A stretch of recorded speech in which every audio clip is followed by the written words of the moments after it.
So the first thing that you're going to want to do is open up an Excel workbook. So you can just see here I have mass and volume. I'm only going to do 2 data sets. You're going to do all 3. First thing that I'm going to do is I'm going to take my info for liquid A, and I'm just going to highlight it.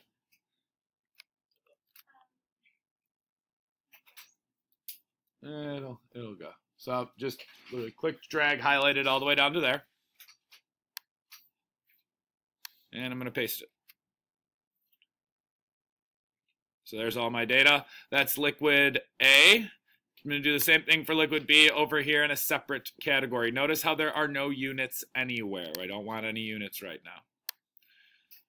So same thing with liquid B. Can you see what I'm doing?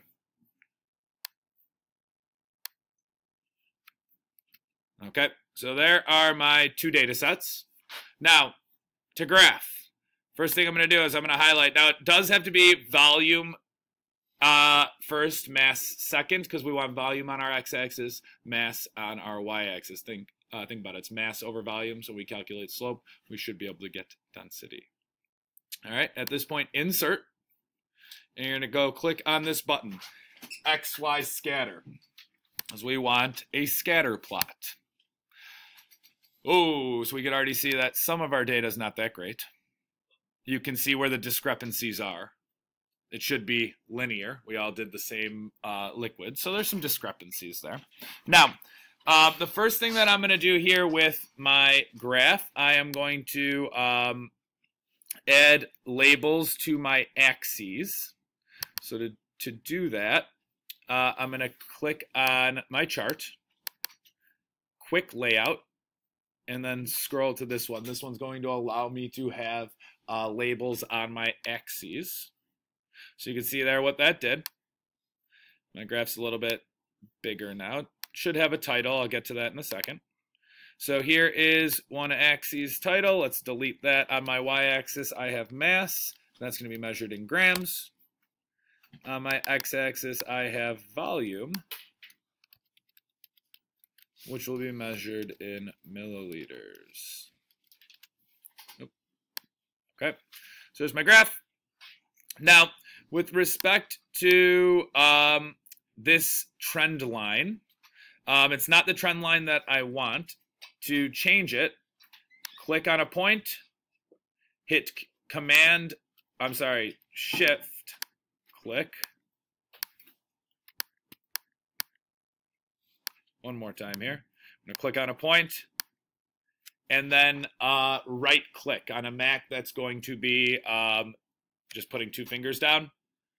Add trend line. Let's try that again. Right click. Select data. So this one I don't want to call series 1. I want it to be, dang it. I want it to be liquid A because it's the data for liquid A. So once again, clicking on a point, right clicking, select data. I'm going to call this liquid A. Okay. So you can see there, that's liquid A, that first trend line. And then the only other thing that I want to do is format my trend line. So that's going to be setting a y-intercept at 0, because we know that if we have a volume of 0, the mass is 0. Display the equation on the chart, and an r² value. So when I zoom in here, this is what we see on our chart. 0.9809, this r² value is telling you how linear your data is. You do want to include that. And then we have a slope of a line. Now, when we take a look at that, think about what your slope is telling you. We have mass on our y-axis, volume on our x-axis. Rise over run would be mass divided by volume. So this slope that we just calculated is the average volume, average density for liquid A, okay? Because it's averaging all of those data points. So that's what we're going to do to start out. Let me zoom out here. We now want to add in our second set of data. So we want to have all 3 graphs on the same graph. So I'm going to, once again, right-click, on one of my points, select data. At this point, I'm going to add a piece of data by clicking plus here. Let's call this liquid B. Now, for my X values, I actually have to select them. My X values are going to be my volumes. Click that button, highlight all my volumes. Once all my volumes are highlighted, hit enter. Let's do the same thing for my Y values. Click this button. That. Get all my Y values in there. Hit enter. It's already labeled liquid B. Okay. And we get a second set of data there. Wait. That is the same. Those are the exact same values. So it didn't copy and paste right the first time. Let me get rid of liquid B. Let me select data again. Liquid B. Delete. Okay. So I don't know why it didn't copy over appropriately. Let me delete all of this data. Go back to my spreadsheet. Let's highlight, copy, paste. That is different data. Okay, good. So now we have our second set of data in. Let's add it. Let's right click on the graph, select data, plus liquid B.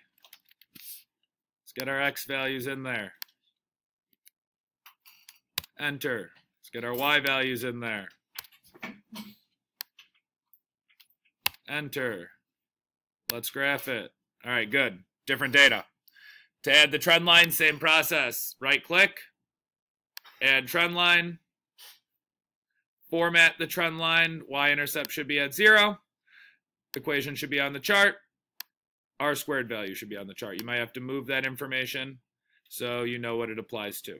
You can see the average density there is 0.8542. So the density of liquid B on average was less than liquid A. Okay, you're going to do the same thing for liquid C. When you're done, you should have your name as well as a title for your graph. This will be turned in with your final project or final lab report. All right. It was a little bit of